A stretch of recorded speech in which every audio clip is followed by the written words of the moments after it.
Hello, my amazing artist. Today I wanted to share with you this fun spring-inspired lesson.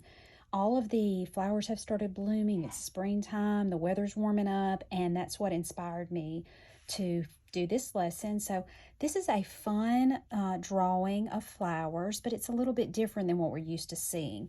We have a lot of contrast in this piece of artwork because we have the very, very colorful flowers, and that's contrasted with our black and white drawing that's surrounding them.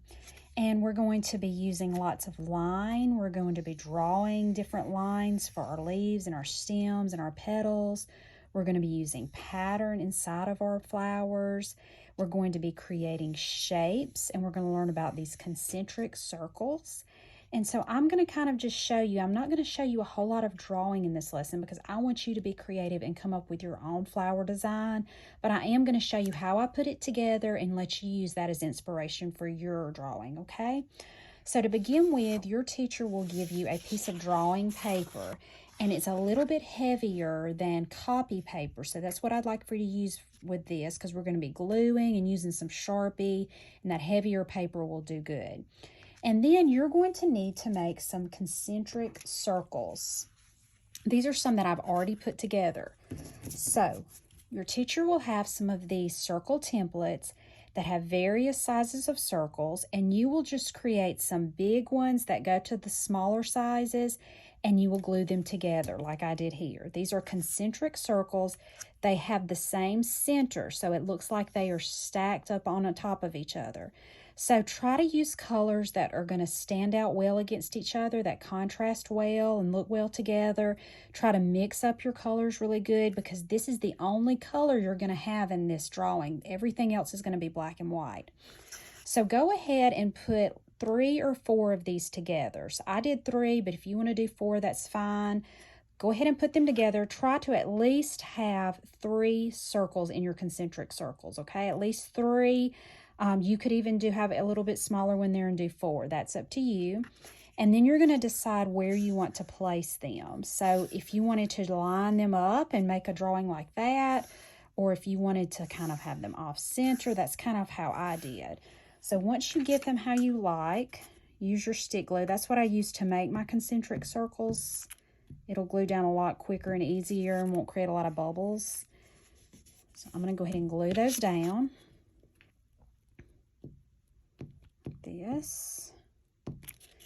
And some of you in some of your classes, we've been talking a lot about circles this year and concentric circles. So you kind of already know about this because we learned about an artist named Vasily Kandinsky, and he did a lot with circles. So you may be familiar with this concentric circle concept already. So once you get ready to draw, you might want to start with a pencil. It might be a good idea for you to start with a pencil. That way if you mess up, you can erase. But I'm going to start with a Sharpie, and I'm not going to finish the drawing. We're not going to spend a whole lot of time talking about how to do the drawing. I want you to make your own drawing that's your individual one. I don't want them all to look the same. But what looks really nice on this, I'll just start by showing you this one. So I go around with my black Sharpie, and I'm going to make petals. So again, if you want to use a pencil first, it's okay. If you don't have Sharpies in your classroom, I can get you some, or you can use just a regular black marker. That would be fine. Okay, so there's that. Now, it looks good to go in and add some patterns to these, so it gives a lot more variety, so everything isn't just looking very plain. So I went in and added some dots, have some that are going off the petal, some inside the petal. Think about how you're going to do that and place those. I won't go all the way around doing this, but this was kind of how I just started. And I also thought it would be fun in between my petals to make a little line and a circle on the top. You can color some of your things solid black, like I'm coloring these little dots black. And I went all the way around doing that. And then I made a stem. Now also your teacher might have some different size Sharpies. She might.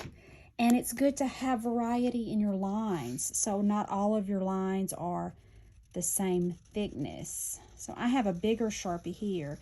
If you have a black magic marker, just like a Crayola marker, they have the way the tip is made, you can kind of lay it on its side like I just did, like this, and it will create a thicker line.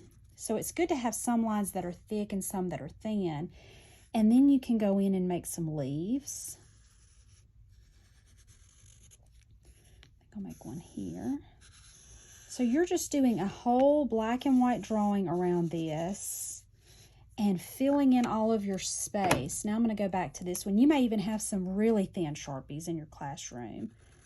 It looks good to mix up the different size lines. Think of all the different patterns you could use on your leaves. There's so many. So I'm going to go back and show you my finished one. So you see here, I added a lot with my drawing. Your teacher can leave this up on the projector so you can have some inspiration to look at, and you can use some of my ideas, but I'd love it if you changed yours up a little bit. See how I went around part of this flower with the dots? I did the same thing here. I was trying to make that flower sort of resemble a dandelion. So you can go in and draw some flowers just using your Sharpie. The only color will be your concentric circles you made.